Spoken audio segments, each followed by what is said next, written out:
প্রচণ্ড গরমে cream handle করা অনেক চ্যালেঞ্জিং একটা বিষয়। এই বিষয়টা নিয়ে প্রতিনিয়ত কমেন্ট আসে। বর্তমানে অনেকে অনেকভাবে ক্রিম তৈরি করে থাকেন। পাশাপাশি অনেক বেশি কমেন্ট আসেন যে ক্রিম খুব বেশি নরম হয়ে যায়, ক্রিমের স্বাদ কম, পাশাপাশি কালার মিক্স করলে ক্রিমটা আরও নরম হতে শুরু করে, ফলে ফুল তৈরি করতে পারেন না। তাই আজকের ভিডিওতে A to Z বিশুদ্ধ আকারে কিভাবে ক্রিম তৈরি করবেন, ক্রিমে কালার মিক্সিং করবেন, সেই ক্রিম দিয়ে ফুল তৈরি করবেন, 2 টিয়ার একটি কেক ডেকোরেশন করবেন, পাশাপাশি সেই কেকের প্রাইস আর বিজনেস আইডিয়া নিয়ে A to Z যতটা সম্ভব আজকের ভিডিওতে শেয়ার করার চেষ্টা করেছি। সাথে ক্রিমের স্বাদ কীভাবে বাড়াবেন সেটাও শেয়ার করেছি। আশা করি আজকের ভিডিওটা কিছুটা হলেও আপনাদের ভালো লাগবে। কথা বলতে বলতে রেসিপিতে এসে বরফ ঠান্ডা অবস্থায় শুরুতে 1 কাপ পরিমাণ ক্রিম নিয়েছি। ক্রিমটা নিয়ে এইবার ইলেকট্রিক বিটারটা মিডিয়াম টু হাই স্পিডে দিয়ে বিট করে নিচ্ছি। কিছু সময় বা 30 থেকে 50 সেকেন্ডে যখন বিট করব, এর ভলিউম কোয়ান্টিটিটা কিছুটা বাড়তে শুরু করবে। তখন এর মধ্যে মিল্ক এসেন্স অ্যাড করব। হ্যাঁ, এইবার ক্রিমটা কিভাবে ব্যবহার করবেন। ক্রিম যদি ডিপ ফ্রিজে থাকে অবশ্যই 35 থেকে 40 মিনিট আগে বের করে রাখবেন। যেহেতু এখন প্রচণ্ড গরম, তাই 1 ঘন্টা আগে বের করে রাখার কোনো প্রয়োজন নেই। তখন ক্রিমটা কিছুটা বরফ আর কিছুটা সেমি বরফ থাকা অবস্থায় প্যাকেট ভালোভাবে ঝাঁকিয়ে নেবেন। ঝাঁকিয়ে নিয়ে সেখান থেকে প্রয়োজন মতো ক্রিমটা নিয়ে নেবেন। এইবার এর মধ্যে আমি আরও হাফ কাপ পরিমাণ ক্রিম আগে থেকে প্রস্তুত থাকা, মানে হচ্ছে আগের দিন আমার কেকের অর্ডার ছিল, সেখান থেকে বেঁচে যাওয়া সেই ক্রিমটাও দিয়ে দিলাম। টোটাল এর মধ্যে আজকে 2 টিয়ার 2 পাউন্ড প্লাস কেক ডেকোরেশন করতে আমার ক্রিমের প্রয়োজন হবে 1.5 কাপ। যেহেতু এখন বা বর্তমানে ক্রিমের ভলিউম কোয়ান্টিটি বা কোয়ালিটিটা একেবারে লো, তার জন্য ক্রিমের প্রয়োজনটা খুব একটু বেশি প্রয়োজন হয়। যারা কাঁচা হাতে নতুন অবস্থায় কাজ করেন তারা সেই ব্যালেন্সটা বা ক্রিমের কোয়ান্টিটিটা A to Z ব্যালেন্স করতে পারবে না, তাদের হয়তো বা ক্রিমের পরিমাণটা বেশি হতে পারে। একটা সময় আমি এই ভলিউম কোয়ালিটি ক্রিমের যখন ভালো ছিল বা ফ্লাপিনেসটা বেশি হতো, তখন 1 পাউন্ড কেক ডেকোরেশন করতাম 1/3 কাপের 1 কাপ মানে 80 গ্রাম ক্রিম দিয়ে। সেখানে উপরে কিছুটা হালকা পাতলা ভারী কাজ হতো, আর ডেকোরেশনের পরে সে কেকটা 1 পাউন্ড প্লাস মানে 500 থেকে 580 গ্রাম, এমনকি 600 গ্রাম পর্যন্ত হতো ডেকোরেশনের পরেও কেক বোর্ড বাদ দিয়ে। এইবার ক্রিমের স্বাদ বাড়ানোর জন্য এখানে আমি আগে থেকে মেল্টেড কিছুটা দিয়ে দিলাম হোয়াইট চকলেট গলানো। সেটা গলিয়ে ক্রিমটা যখন বরফ ঠান্ডা অবস্থায় আর রুম টেম্পারেচারে থাকা অবস্থায় হোয়াইট চকলেট থাকবে সেটা দিয়ে দিবেন। এতে করে ক্রিমটা অনেক বেশি স্টিপিক হওয়ার পাশাপাশি ক্রিমের টেস্টটা বা স্বাদ অনেক বেশি হয়ে যাবে। তখন আবারও বিট করে নেবেন। এই তো যখন খুব বেশি ভাঁজের সৃষ্টি হবে ক্রিম দেখবেন, তখনই বুঝতে হবে আমাদের ক্রিমটা আলহামদুলিল্লাহ মোটামুটি এখন পারফেক্টের দিকে। আর ক্রিমের টেস্টটাও কিন্তু অসম্ভব মজার। আমি কেক বেসটা রেখেছিলাম ভ্যানিলা ফ্লেভারের, আর ক্রিমটা মিল্ক ফ্লেভারের রেখেছি।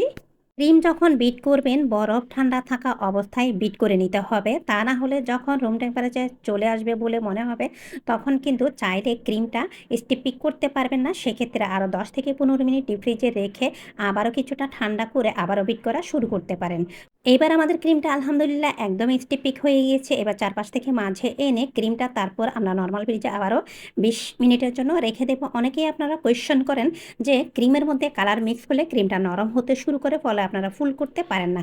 ক্রিম তৈরি করার বা বিট করার কিছু টিপস রয়েছে। সেই টিপসগুলি কাজের প্রতি যত বেশি আপনার দক্ষতা বা আপনি কাজটা রেগুলার কন্টিনিউ করবেন, তত সেই দক্ষতা বা টিপসগুলো আয়ত্তে নিতে পারবেন। ক্রিম যখন আপনি বিট করবেন তখন খুব তাড়াহুড়ো করে বিটার হাই স্পিডে দিয়ে ক্রিম বিট করা যাবে না। এতে করে ক্রিমটা খুব দ্রুত স্টিপিক হবে কিন্তু ওভারবিট হয়ে যাবে। ফলে ক্রিমটা যখন আবার নর্মাল ফ্রিজে রাখবেন তখন উপরে ফাটা বা ছিদ্র হয়ে যাবে। আর ফ্যানের বাতাসে কিংবা প্রচণ্ড গরমে কখনোই ক্রিম করা যায় না। খুব লং টাইম পর্যন্ত ক্রিমটা বিট করা যায় না। কম সময়ের মধ্যে খুব দ্রুত টেকনিক বা টিপসটা বুঝে ক্রিমটা বিট করতে হবে 85 থেকে 90% পর্যন্ত। এরপরে আমি ক্রিম কিছুটা একটা বাটিতে নিয়েছি ফুল করব বলে। সেই ক্রিমটা আমি পিঙ্ক কালার দিয়ে মিশিয়ে নিয়েছি। একটু হালকা মানে কম পিঙ্ক কালার দিয়ে, যেটা ট্রান্সের অয়েল বেস কালার ছিল, সেটা পাইপিং ব্যাগে ভরে আমি নর্মাল ফ্রিজে রেখে দিয়েছি। এই অল্প 1 টেবিল চামচ পরিমাণ ক্রিম, যেটা আমি বেশি পরিমাণ কালার দিয়েছি, যেটা আমি কেকের নিচে শেড কালার আনার জন্য। তো এবার গোলাপ ফুলটা তৈরি করে নিচ্ছি। পাইপিং ব্যাগে আমি অফ স্ক্রিনে ভরে নিয়েছি। তারপর নরমাল ফ্রিজে রেখে দিয়েছিলাম। এতে করে ক্রিমটা আরও সেট হয়ে গিয়েছে। যেহেতু আমরা 80% থেকে 90% পর্যন্ত বিট করেছি, বাকিটা নরমাল ফ্রিজে রেখে সেট করতে হবে। যদি 100% পর্যন্ত বিট করি, ওভার বিট করে আমরা নরমাল ফ্রিজ থেকে বের করে সেই ক্রিমটা আমরা পরবর্তী সময় ফুল তৈরি করি, তাহলে দেখা যাবে সেক্ষেত্রে ক্রিমটা আমাদের টাইট হয়ে যাবে। ফুল তৈরি করতে পারবো না, পাইপিং ব্যাগ দিয়ে পড়বে না। হ্যাঁ, ওভারবিট আমাদের করতে হবে। সেটা হচ্ছে যখন আমরা কালার মিক্স করব তখন আমাদের ক্রিমটা অবশ্যই ওভারবিট করতে হবে। এইবার এই যে আমি ফুল তৈরি করছি, এইভাবে করে ফুল তৈরি করলাম। শুরুতে আমি উপরে একটা বেস করেছি, তারপরে একের পর এক প্যাটেল দিয়ে এরপরে ছোটো বাত করে করে একটু হাত ঝাঁকিয়ে 3টা পাপড়ি বা প্যাটেল দিয়ে দিয়েছি। তারপর ফুলগুলি নর্মাল ফ্রিজে রেখেছি। যেহেতু আমরা এই গরমের মধ্যে পাশে রেখে ফুল বা ক্রিম, অন্যান্য ক্রিম সব কাজ করতে পারবো না, তার জন্য এক একটা ক্রিমের কাজ করি, নর্মাল ফ্রিজে সেট হতে দেই, আবারও বের করে কাজ করি। এইভাবে করে প্রচণ্ড গরমে আমাদের ক্রিমটা ফ্রিজে সেট হতে দেয়, সেখান থেকে বের করে যতটুকু প্রয়োজন, যেটা প্রয়োজন সেটা দিয়ে কাজ করি, আবারও নর্মাল ফ্রিজে রাখি, আবারও বের করি। এইভাবে করে আমাদের ক্রিমটা হ্যান্ডেল করতে হয়। পাশাপাশি ক্রিমের টেস্ট বাড়ানোর জন্য আমাদের হোয়াইট চকলেট গানাশটা গলিয়ে দিতে হয়, আর যদি ডার্ক চকলেট ক্রিমটা তৈরি করতে হয় সেক্ষেত্রে ডার্ক চকলেটটা দিতে হয়। এবার কেকটা ডেকোরেশনের পালা। যে কেকটা আপনারা দেখেছেন সেটা আমি নিচেরটা 7 ইঞ্চ একটি কেক টিনের মধ্যে নিয়ে তৈরি করেছি, ওপরটা ছিল 5 ইঞ্চ। তো আমি প্রথম যেটা মানে নিচের যেটা সেটাই ডেকোরেশন বা ক্রিম ফ্রস্টিং করে আপনাদের সাথে শেয়ার করছি, বাকিটা আমি অফ স্ক্রিনে করেছিলাম। এর কারণ হচ্ছে কি, আসলে কেক ডেকোরেশন বা সব কিছু রেকর্ডের জন্য মোবাইলের মধ্যে স্পেস হতে হয়, খুব বেশি স্পেস ছিল না দেখে আমি ডিটেলসলি অনেক কিছু স্ক্রিপ্ট করতে হয়েছে। এই হচ্ছে অবস্থা। এইবার ওই যে অবশিষ্ট কম ক্রিমগুলি যেগুলিতে আমি টুকটাক পিঙ্ক কালার দিয়েছিলাম সেগুলি নিচে এইভাবে শেড করে দিচ্ছি। এইবার অল্প সময়ের মধ্যে বিশুদ্ধ এবং ছোট্ট আকারে বিজনেস আইডিয়াটা আমার জায়গা থেকে আমার মতো করে শেয়ার করি। যদি আপনি বিজনেস করতে চান কেকের বা যে কোনো ক্যাটাগরি নিয়ে বিজনেস করতে হলে সেক্ষেত্রে সেই কাজের প্রতি সামান্যতম হলেও আপনার কিছুটা দক্ষতার প্রয়োজন।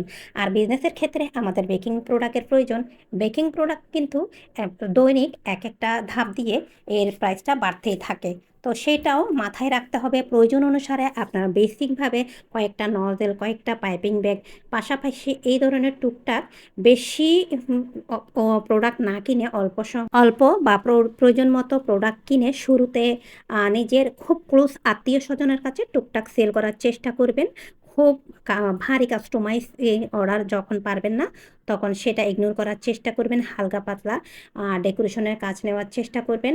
আর পাশাপাশি শুরুতে যখন দেখবেন আপনার হাত বা কাজের প্রতি একটা দক্ষতা চলে এসেছে, একটা নিজের মতো করে পেজ ওপেন করবেন।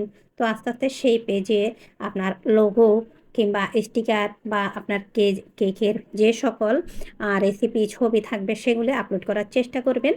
তার পাশাপাশি আপনার কেকের পেজ বা ব্র্যান্ডটা যেন আরও আপডেট হয় তার জন্য চেষ্টা করবেন আপনার লোগো বা পেজের জন্য কিছু স্টিকার বা সেল করা হয়। তো এই ধরনের কিছু স্টিকার নিতে, এতে করে যখন কেক ডেকোরেশন করবেন তার উপর সেই স্টিকারগুলি এক একটা কেক বক্সের উপর দিয়ে দিবেন। এতে করে একটা সময় দেখবেন আপনার পাশাপাশি আরও আত্মীয় স্বজনের মধ্যে যতটা সম্ভব নিজের নানার বাড়ি, খালার বাড়ি, বাবার বাড়ি এইভাবে করে আপডেট বা প্রচার করার চেষ্টা করবেন। একটা সময় এইভাবে করে আপনার দেখবেন বিজনেস আইডিয়াটা হয়ে যাবে, বিজনেসটা হয়ে যাবে। তো এইবার পাশাপাশি কাস্টমাইজ কেকের দামটা একটু শেয়ার করি। আসলে ভিডিও স্পেসটা খুবই কমে এসেছে, তো আমি শর্টকাট আকারে শেয়ার করি। এক একটা প্রাইসের আসলে এক একটা কেকের প্রাইস এক এক ধরনের হয়ে থাকে। যেমন আজকে আমি এই কেকটা যেভাবে করেছি 2 টিয়ার হলে সে কেকের প্রাইস একরকম আসে। আশেপাশে আমি কিছু এক্সট্রা গোল্ডেন লিফট, কিছু এক্সট্রা টপার, পাশাপাশি রাইস পেপার দিয়েছি। সেই অনুযায়ী আমার কেকটা ডেকোরেশনের পরে যখন 2 পাউন্ড প্লাস 2.5 পাউন্ডের থেকে কম আসে, তো টুকটাক সব কিছু মিলিয়ে 2100 থেকে 2200 টাকা মতো এর প্রাইস আসে। তো আমি 1800 টাকা রেখেছিলাম কেকটা। এই যে বাটারফ্লাই দিচ্ছি এটার প্রাইসটাও কিন্তু ভিন্ন। তো এক একটা কেকের প্রাইস এক এক রকম। যেমন রসমলাই কেকের প্রাইস একরকম, আবার butterscotch cake, মাড cake, chocolate overload cake, কেকের ধরন, কেকের ওজন, কেকের ডিজাইন, পাউন্ড সব কিছু মিলিয়ে আসলে এর দাম কতটা ডিপেন্ডেবল। তো আমার এই কেকের প্রাইস ছিল ১,৮০০ টাকা। আমি জানি না আমার আজকের ভিডিওতে আমি আপনাদেরকে কতটুকু বোঝাতে পেরেছি। যদি আমার বলাতে কোনো কিছু ভুল ত্রুটি আসে অবশ্যই ক্ষমা সুন্দর দৃষ্টিতে দেখবেন। আর আমার কেকটা কেমন হয়েছে অবশ্যই কমেন্টের মাধ্যমে জানাবেন।